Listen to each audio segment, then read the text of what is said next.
Oh, hi. So this is the zeroing probe that came with the X-Carve. It's just a one-axis Z set, right? It knows how thick this is, so it can adjust the Z to be the surface of your material. And this works fine, except for if you have to stop your job, or if for some reason you want to try to resume and you've lost your X and Y zero. The best you can do with this is to have marked where your X and Y zero is and to eyeball it and line it back up. And I wanted to do better. So this is how I implemented a homemade 3-axis zeroing plate for the X-Carve.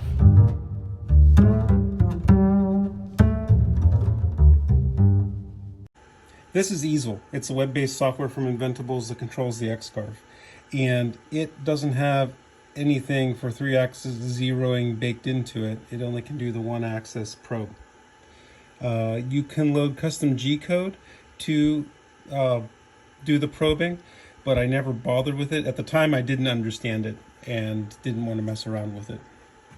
What helped me decide to do this was that I want to change my G-code runner from Easel over to Universal G-code Sender. Universal G-code Sender has this probing module, and it can do XYZ. So without having to do any of the kind of confusing G-code, you can just put in the parameters of your touch plate here and run it, and it'll do all the probing. If you look here, you can kind of see what it's doing. First, it's going to do the Z probe, then it's going to run off to the left and probe against the left side, and then it's going to move around the front and probe against the front. So the next thing I need to do is figure out what I was going to use to make my touch plate. You can buy them online. They're made from machined aluminum. Super accurate, super high tolerances. I didn't really want to spend the $70 for those when I thought I could make it myself. So I had two options that were really applicable to me. I could machine it out of something on my router, and I don't think I have the rigidity to make it out of aluminum, so it limits me to something like MDF and then coating it in something metallic. Or I could use my 3D printer, and I thought that was the way to go. I'd have a better chance of achieving pretty good tolerances. So what we came up with is something like this. And let's go to the footage of me designing it in Fusion. So we can step through what we got going on here in Fusion. Started out with a sketch and drew a square. The size of the square is all parameterized, so I can go into the parameters here and adjust them. So like I tried to account for the thickness of my metallic coating and everything.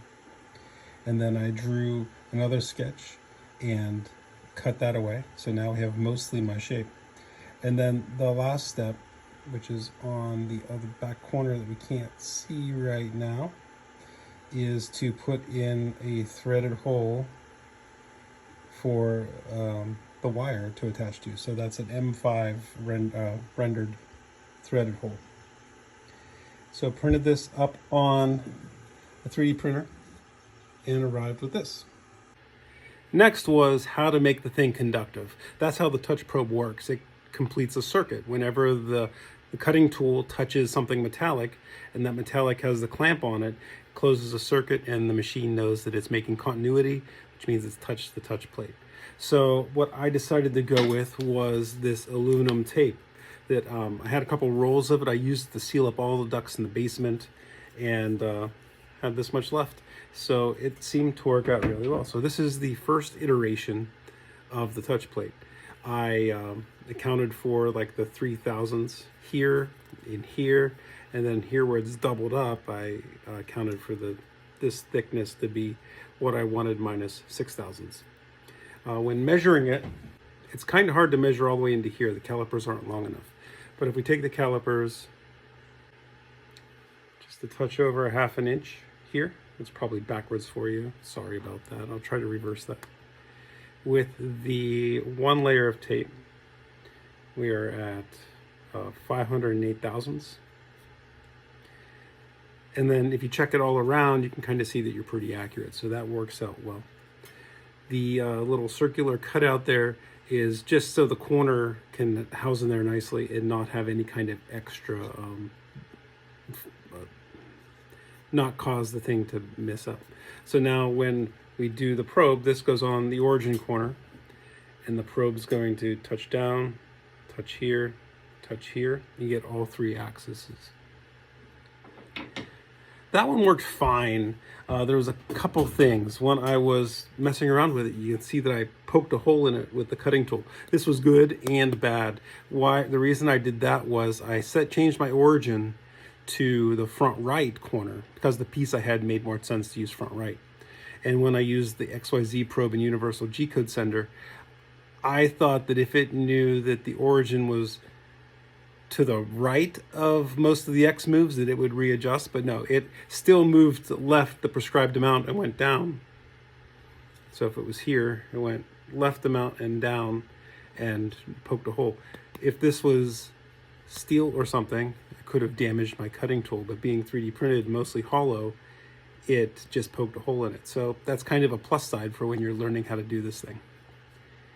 Problem with it being 3D printed is it isn't very heavy, and it was slipping around a bunch, so I would have to like keep a finger on it to make sure that like when the wires were moving, it wasn't pulling it. So enter version 2.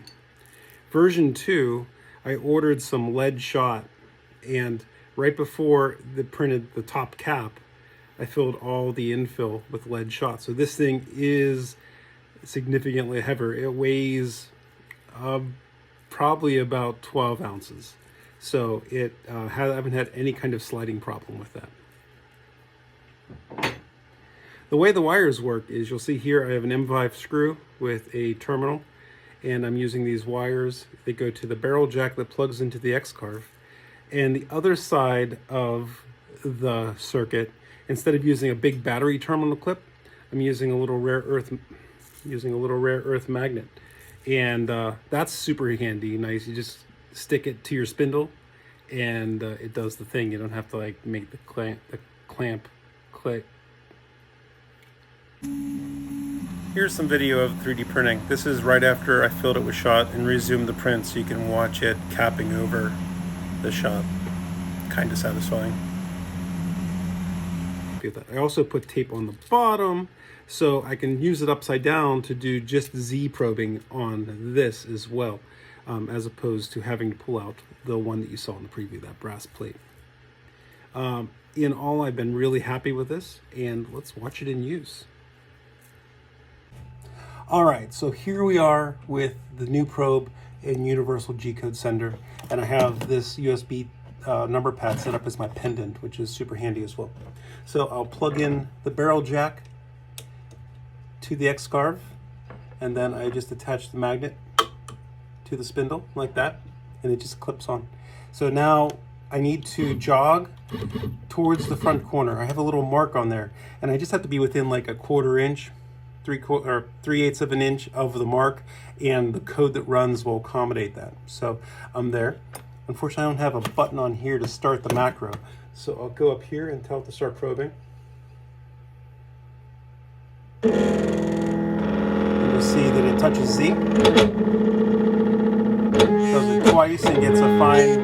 Now it's going to do X. And then it's coming around and do Y. And now I have Z exactly figured out. And if I have to stop and resume, I can do this again. I could even move the workpiece. I could take it off the bed. I could paint it. I could re-clamp it down and zero again, and then do another part of the job. So this is a huge improvement and for reliability and for not wasting material and time when you lose your XY zero. Highly recommend it. You can use this in easel too. After I've done all the work to do this, I've understood what I didn't understand before, and doing it in easel is not that hard. So totally works as well, but I wanted to get away from easel. The 3-year membership that came with the router was running out the end of the year, and I really wanted to move to something more powerful and find a different option, and that's where I settled upon universal G-code sender. I hope you found this video interesting. Get out in the shop and make something, and I'll see you next time.